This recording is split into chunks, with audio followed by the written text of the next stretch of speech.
All right, guys, just a friendly reminder, just a little Wednesday reminder that if you're working with feelings, you should go be a dentist because you got more nerve than a fucking broken tooth chasing around price like that. We do not chase price. We do not revenge trade. We do not make emotional decisions. If you want to do all that, pursue a life in dentistry. You'll be much better off. You'll save yourself the pain and the anguish and the time. I know you want to make $1 million trading. Hey, I want to too.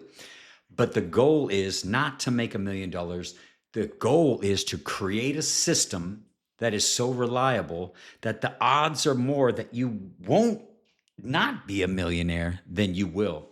And for that, it's going to require a system. Look, I'm going to tell you the stats. 90% of traders are losing.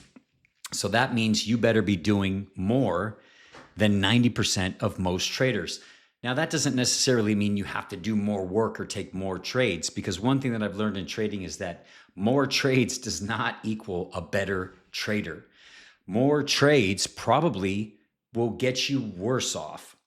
Screen time is important, but really creating a system. I heard a great quote from a trader today, Woodchopper, and they asked him about his name. Why do they call you Woodchopper? And he said it was the Abraham Lincoln quote.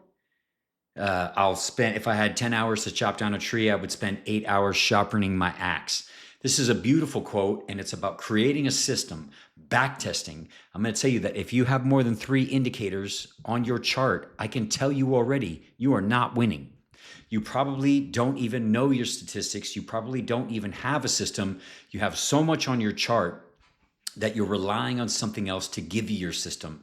And a lot of times, what it takes is just looking at a chart and being able to see where the asymmetric risk zones are. So I want to talk today about what is asymmetric risk.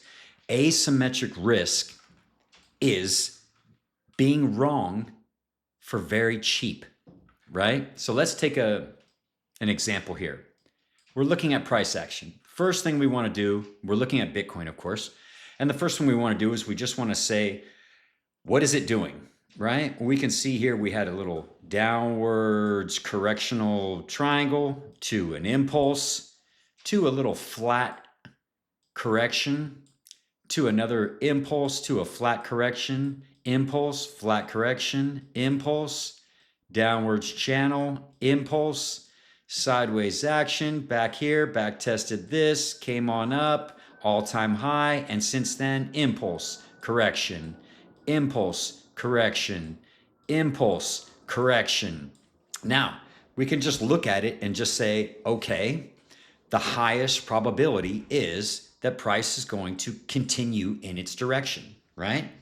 But we are very much aware that a lot of people are thinking this. So what could price probably do to catch most people off sides? Well, it might break this channel right here, and I do have this channel right here. Let me get rid of all this stuff. I know somebody's going to get in the comments and say, you could just hit control something. Yeah, I know. All right, yeah, let's say it here. There's our little pattern right there, right? So what could price really do to fool most people? Well, it could come outside of this channel, and this would be your asymmetric risk zone. This is probably the worst place ever to take a short, is at the bottom. This is because if you're wrong, your stop loss is up here, right? You have to be wrong where it's very cheap to be wrong. So, for example, as price was going up, this was a speculative channel. And as price is going up, you see you had 1, 2, 3, 4, right? So now this is not a speculative channel. And if we were just to say, well, a good asymmetric risk would be right above those highs right there. This would be a good zone where most people are thinking we are going to break out. But as you can see, what did price do? I'm going to zoom on in here to the 5-minute, and we're going to go look at what went down above that line. And as you can see, right at that line, what did we see here? We saw a little bit of test, test, test, break, back test up, trapped everyone, and we can verify that with the data. We can see here, oh, we're not really seeing the delta too much right there. Let's see if we can get this delta up there. Okay, yeah. So as you can see here, right when we broke out, what did we see? We saw everyone buying, right? We saw that heavy increase of buying right there. And then right when we came back down, what happened? All those people are trapped. What did they do? They played it like the 90% played it.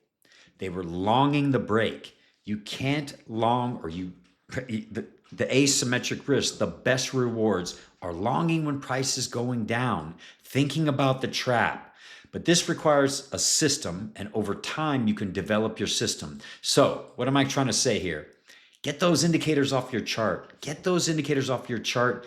Learn to just look at price and just to be able to identify and say, if I was going to fuck the most people over, where would I do it? Stop thinking about your $100 bag or your $10,000 bag and think if you were trying to trade a $100 million bag. You can't just click enter, right? You can't just click buy.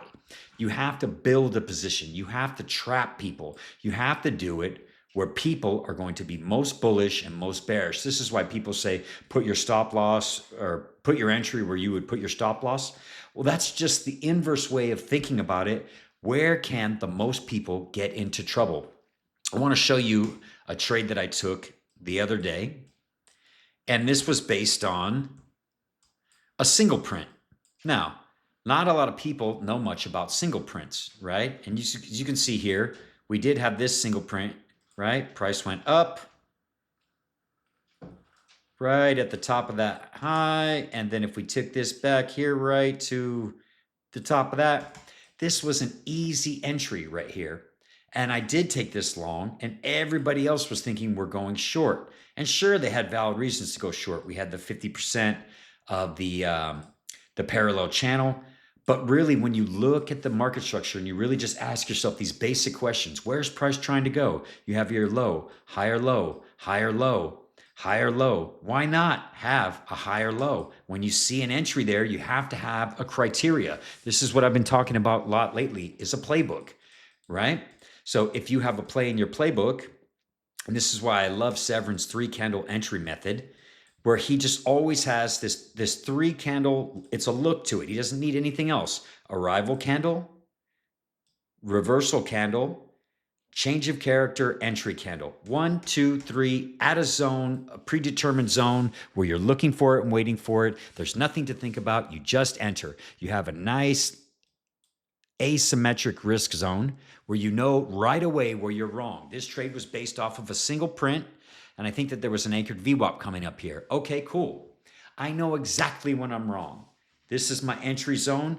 I'm saying here we're going to bounce off the bottom of that single print, continue on.